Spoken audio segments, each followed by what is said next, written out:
At family dinner, my entitled cousin tried to shame me for not lending him money until I exposed his lies with proof. His face went pale, and the shockwave that followed changed everything. My name's Alex, and to say my family has been complicated is an understatement. We've always had this unspoken tension that nobody really talks about, but everyone feels. If you've ever been part of a family where things seem normal on the surface, but you just know something's off, you'll understand. We're not poor, but we're not rich either.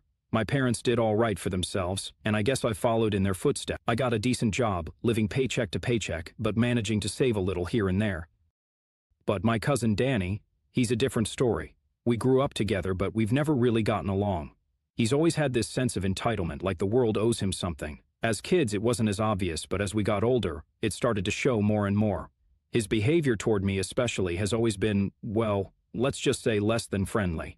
The way he looks at me sometimes, it's like he can't stand that I'm doing okay. I remember a few years ago he was venting to me about how he was struggling while driving around in a brand new car his parents bought him. When I brought up that I was doing just fine despite not having anything handed to me, he got defensive. Fast forward to today, and I'm sitting at a family dinner, trying to hold it together. This gathering, like most others, is an excuse for my relatives to pretend everything's fine. We meet at my aunt's house, a little suburban home with a white picket fence, but everything's tense inside. My aunt, uncle, and cousins are there, as usual. The air is thick with forced conversation and awkward smiles. My cousin Danny, of course, is in the middle of it all, talking loud enough that everyone can hear him, but never actually saying anything worth listening to. He's always the loudest person in the room, whether he's bragging about some new gadget he bought or telling the same joke for the 100th time. I just sit there, nodding, trying to get through the night. As usual, no one talks about the real stuff. No one brings up the fact that Danny thinks he's entitled to everything just because we're family. And yet, there I am, the black sheep, trying to avoid confrontation while everyone else pretends everything is fine. Then the conversation shifts. My aunt asks me how work is going. I don't mind, work's fine. I tell her it's steady, and she nods like it's the most interesting thing anyone could have said. I know she's trying to make small talk, but it's clear that no one really cares about the details. That's when Danny starts. He looks over at me with that smug grin of his, and I know immediately that something's coming. "So, Alex," he says, tapping his fork against his plate, "how's the job? Making good money now? You always seemed like the type who'd do well for yourself." He says it like he's genuinely curious, but I know better. He's sizing me up, trying to figure out how much money I'm making. I don't answer right away. I know he's fishing. "Oh, you know," I reply casually. "Just the usual, working, saving up a bit here and there, nothing too crazy." I keep it vague, watching him closely. I can tell he's not satisfied with that. He leans in, his voice dropping just enough for only the people closest to him to hear. "Yeah, well, you've got that nice little chunk of change now, huh? Must be nice," he says, smirking. I don't know if he thinks I won't notice, but I catch the edge in his voice, the unspoken challenge. "I've been thinking about getting a new car," he continues, his eyes glinting. "But, you know, with the way things are, I'm kind of short on cash. You know how it is, right?" He lets that hang in the air, waiting for me to bite. I don't take the bait. Instead, I just take a slow sip of my drink, pretending not to notice his not-so-subtle jabs. It's like he thinks I'm too dumb to see what he's doing. He's fishing for a compliment, trying to make me feel guilty that I'm doing better than him. "Oh yeah?" I ask, keeping my voice light. "Well, you'll figure it out, I'm sure." That's when he presses. "I mean, come on, we're family, right?" Danny leans in even more, dropping his voice to a near whisper, though it's loud enough for everyone at the table to hear. "You know, family helps each other out. I was thinking maybe you could spot me a bit of cash, just enough to get that car. I know it's not a huge ask. After all, you've got it pretty good now." He pauses, looking at me like I'm supposed to be grateful for his request. My mind starts racing. This isn't the first time he's asked for money, and it probably won't be the last, but this time it feels different. He's not just asking for help, he's trying to manipulate me into feeling like I owe him. I feel my pulse pick up a bit, but I stay calm. "I don't know, man," I say, but voice steady. "I'm not really in the position to be handing out cash right now." I can see the flicker of annoyance in his eyes, but he hides it quickly, flashing a forced grin. "Come on, Alex, it's just family helping out family, right?" His voice is smooth now, trying to sound casual, but I can see through it. Everyone at the table is watching, but no one's saying anything. I can feel the pressure building. I'm about to snap, but then I remember something. Something that's been eating at me for months. Something that's going to make his whole act crumble. Slowly, I reach into my pocket and pull out my phone. I tap a few times, scrolling through a conversation. The tension at the table is almost unbearable as Danny watches me, unsure of what I'm doing. I look up at him, a small smile forming on my face. "You want to talk about family helping each other out, huh?" I say, my voice sharp. I swipe the screen and show him the message. "Then explain this. The The room goes dead silent. I can feel the eyes of everyone at the table burning into me, but I don't look away from Danny's face. I keep my finger on the screen of my phone, holding it just high enough for him to see. His smirk falters and I watch his eyes shift from my face to the phone, his expression slowly changing from smug confidence to disbelief. For a brief moment his lips twitch, like he's trying to come up with something to say, but the words don't come. And that's when I drop the bomb. I pull up the screenshot. It's a text message from a few months ago, one I had almost forgotten about until recently. A message from one of my friends, someone who was clearly fed up with Danny's behavior.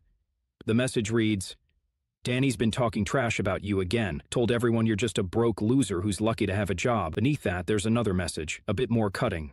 He says you're not even worth asking for help, but hey, I guess he'll only talk to you when he needs something. I watch as Danny's face goes from pale to completely drained of color. I don't even need to say anything, the text says it all.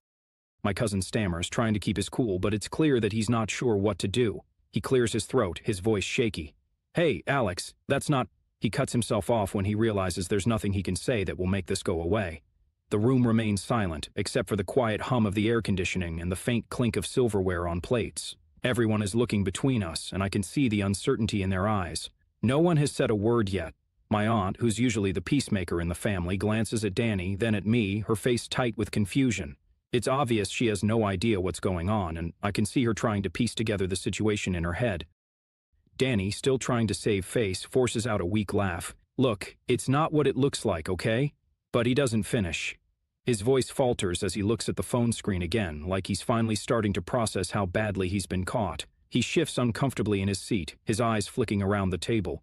His expression is a mix of embarrassment and frustration, but I'm not letting him off the hook. "That's funny," I say, not bothering to hide the sarcasm in my voice. "I didn't realize family talked behind each other's backs like that. But hey, maybe I'm just overreacting, right?" I let the silence stretch for a few more seconds, watching Danny squirm under the weight of his own lies. I don't even have to look at anyone else. I know that they're all thinking the same thing. The worst part? My aunt is starting to piece it together. She looks between us and then at Danny, her face slowly changing from confusion to concern. "Danny, what is this?" she asks softly. "What's going on?" I don't answer for him. I just let the silence hang in the air, letting the truth settle. Danny opens his mouth again, trying to speak, but no words come out. He's running out of excuses, and everyone at the table is starting to see him for what he really is. The smug, entitled attitude he's carried for years is starting to crack, and for the first time, I'm not the one in the hot seat. But then, just as I think I've got the upper hand, my uncle speaks up. All right, let's just calm down. Everyone's a little on edge, okay?" he says, trying to defuse the situation. But I can see it in his eyes. He doesn't really believe Danny, not anymore. There's something in the way he glances at me now, like he's trying to figure out whether this is a family problem, or if it's deeper than that. Danny, sensing the shift, looks to my uncle for backup. "Dad, this is ridiculous," he mutters. "Alex is just trying to make me look bad in front of everyone. I was just asking for some help, like any family would. This is blown way out of proportion." He's scrambling now, trying to manipulate the situation, but it's too late. The cracks are starting to show. I stand up, placing my phone face down on the table. "I'm done with this conversation. I'm not making you look bad, Danny," I say coldly. "You're doing that all on your own." I turn to my aunt and uncle, my voice steady. "You want to know what kind of family helps each other out? A family that doesn't talk behind each other's backs. A family that doesn't manipulate each other when they're in need. That's the kind of family I thought we..." Danny's face is burning red now, and I'm sure he's regretting ever trying to pull this stunt. I can see it in his eyes, that moment when he realized I wasn't going to back down, when he realized this time he wasn't going to get away with it. He shifts uneasily in his chair, unable to look anyone in the eye, and just before the tension reaches its peak, I make my move. "You want money so badly?" I say, my voice cutting through the silence. "Then explain this." I reach for my phone again, ready to show him exactly what I've been holding back. But I'm not showing him just another screenshot. This time, I'm pulling up something else, something that will be the final nail in his coffin. I slide my phone across the table, face up, the screen glaring in the dim light of the dining room. The weight of the moment is palpable, and I can feel the tension growing thicker with every second. Everyone is holding their breath, waiting for the next move, even Danny, who looks like he's seen a ghost. I let the phone rest on the table, not saying a word. The text message on the screen is loud and clear. It's a message Danny had sent to one of his friends a week ago. "Can you believe Alex actually thinks he's better than me? This guy gets a little bit of money and acts like he's some big shot. I wouldn't trust him with $1, let alone give him any help. I'll just keep playing the victim card. Family will always come through when you need it. The words hang in the air like a slap. Everyone stares at it. The silence suffocating. Even my uncle, who's usually the peacekeeper, sits back in his chair, eyes wide, not sure how to process this. My aunt's face is a mix of disbelief and shock, her hand trembling slightly as she reaches for her wine glass. Danny's face turns ghostly pale, his hand shaking as he reaches out to grab the phone, but I pull it away just in time. "You want to keep pretending you're the victim, Danny?" I ask, my voice steady, but there's a coldness to it now that cuts through the room.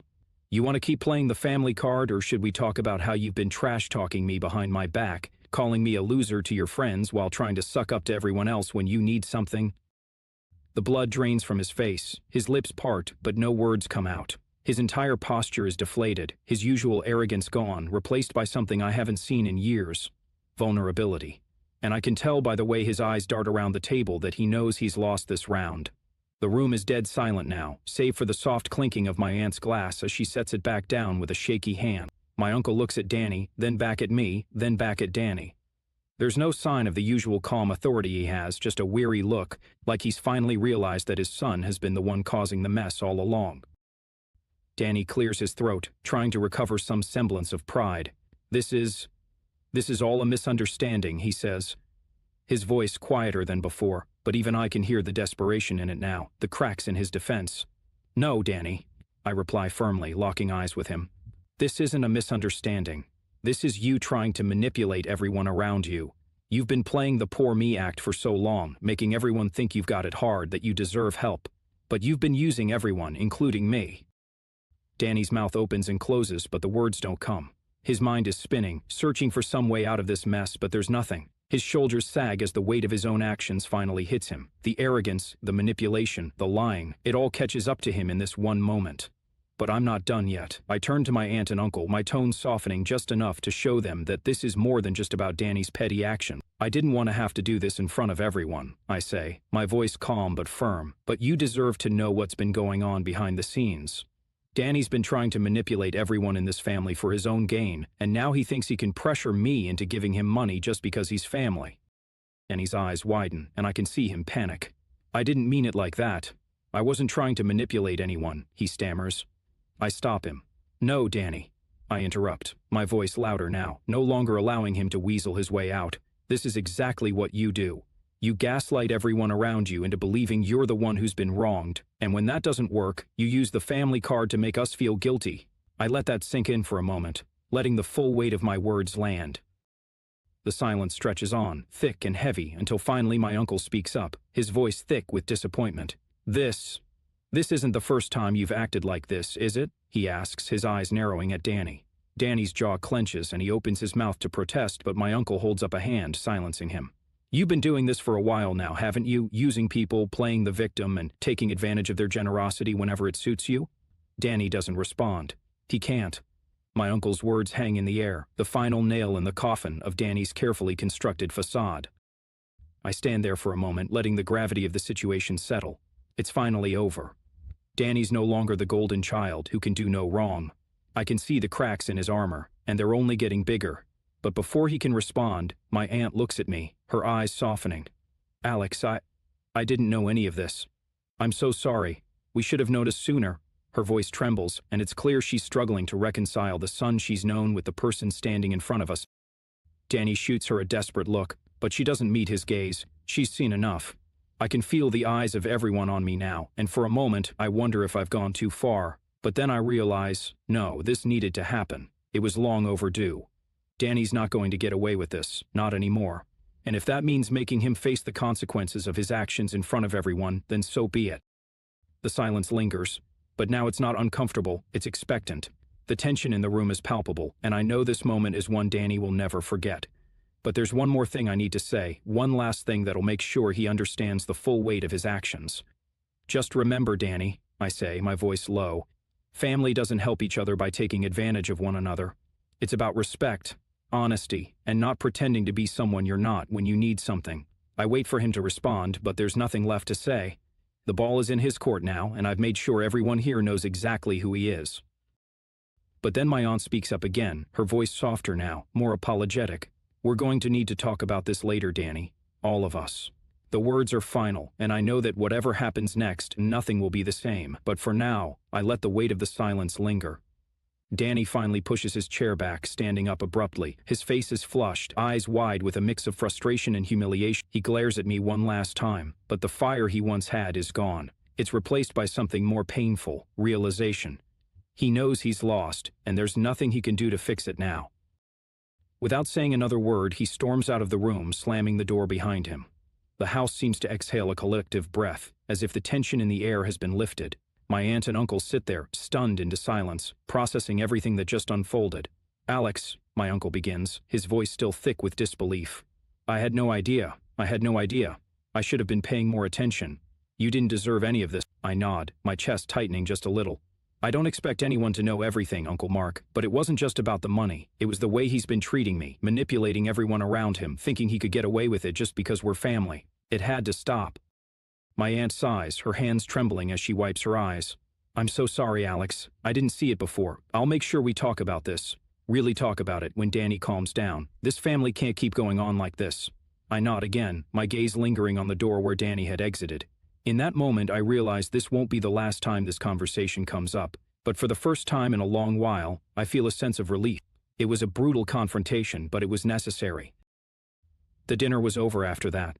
No one really had much to say, and I could tell my aunt and uncle needed some time to process what had just happened. I left shortly after, saying my goodbyes and heading home with a mix of emotions swirling inside me. I was angry at Danny for everything he'd done, but I also felt a strange sense of closure. In the days that followed, I didn't hear from Danny. I knew it was probably best that way. He needed time to process the fallout from his own actions. But what really hit me was how the rest of the family started to treat me. It wasn't just my aunt and uncle who were grateful for what I did. It was my cousins, my other relatives. They reached out with messages of support, thanking me for standing up to him. It felt good to know I wasn't alone in this, that I had the support of the family who'd seen what Danny had been doing behind the scenes. As for Danny, he eventually reached out, but it wasn't to apologize. He wanted something, of course. It wasn't money. Instead, he wanted to manipulate the situation again, trying to convince me I was the one who had gone too far. He said the family would never be the same after what I did, but honestly, I didn't care. I didn't need to fix everything for him. What I did wasn't about him, it was about finally standing up for myself and showing that I wouldn't let him walk all over me anymore. Things aren't perfect. I haven't heard from him much since that last attempt, and I'm fine with that. It's not easy dealing with someone like Danny, but I've made it clear that I won't be a doormat. I'm just relieved that, for the first time in a long while, there's a sense of peace in my family. And that's the way it stands now.